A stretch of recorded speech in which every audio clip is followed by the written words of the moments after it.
जब से मोहम्मद यूनुस ने बांग्लादेश की कमान संभाली है, तब से वो भारत के खिलाफ अपनी खुन्नस निकालने में जुटे हुए हैं। उनकी नजर भारत के पूर्वोत्तर को जोड़ने वाले सिलीगुड़ी कॉरिडोर, जिसे चिकन नेक कॉरिडोर भी कहा जाता है, उस पर टिकी है। यूनुस अब रणनीतिक रूप से इस कॉरिडोर से महज 100 किलोमीटर दूर लाल मिनरी हाट में एक एयरबेस को विकसित करने में लगे हुए हैं।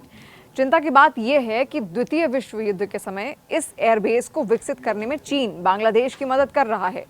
ऐतिहासिक रूप से चीन की नजर इस कॉरिडोर पर रही है और अब उसे बांग्लादेश का साथ मिला है, जिसे ड्रैगन किसी भी कीमत पर छोड़ना नहीं चाहता। बांग्लादेश के इस रवैये को देखते हुए भारत ने भी जवाबी कार्रवाई शुरू कर दी। भारत में रहने वाले अवैध बांग्लादेशियों के खिलाफ अभियान चल रहा है और उन्हें खासकर पश्चिम बंगाल की सीमा के जरिए वापस भेजा जा रहा है। साथ ही व्यापारिक प्रतिबंध भी बांग्लादेश पर लगाए गए हैं, जिससे बांग्लादेश के व्यापारियों और कारोबारियों में हड़कंप है।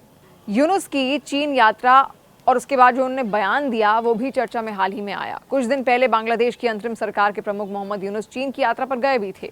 वहां पर उन्होंने चीन के शीर्ष नेतृत्व से मुलाकात की और भारत के 7 पूर्वोत्तर राज्यों यानी कि 7 सिस्टर्स का जिक्र किया। उन्होंने चीन को खुला निमंत्रण दिया कि वो बांग्लादेश में निवेश कर विकास कार्यों को बढ़ाएं। भारत के लिए लगातार परेशानी खड़ी करने वाले यूनुस ने सबसे पहले चिकन नेक कॉरिडोर के पास लाल मोनरी हाट जिले में द्वितीय विश्व युद्ध के समय के एक एयरबेस को चीन के साथ मिलकर विकसित करने का काम शुरू किया।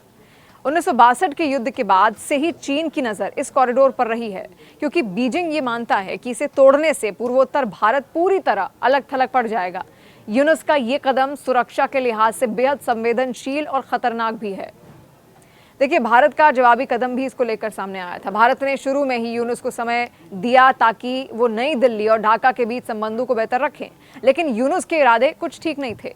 अब भारत ने भी शिकंजा कसना शुरू कर दिया है। आर्थिक और राजनीतिक उथल पुथल झेल रहे बांग्लादेश को अब भारत से वापस भेजे जा रहे अपने नागरिकों को संभालने की चिंता इस वक्त सता रही है।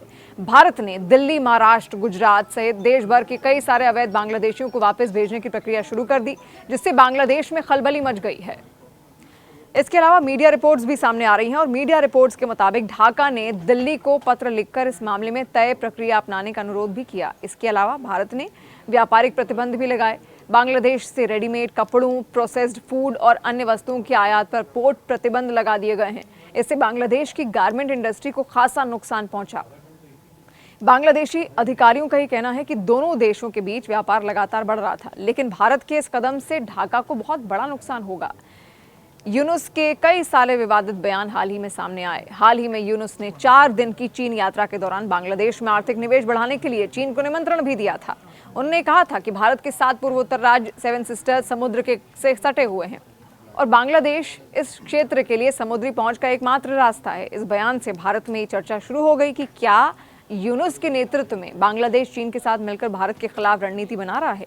भारत के विशेषज्ञों और राजनीतिक नेतृत्व ने इस पर चिंता जताई है। अब जब बांग्लादेश को भारत के जवाबी कदमों का सामना करना पड़ रहा है, तो उसे नियमों और बढ़ते व्यापार की याद आने लगी है।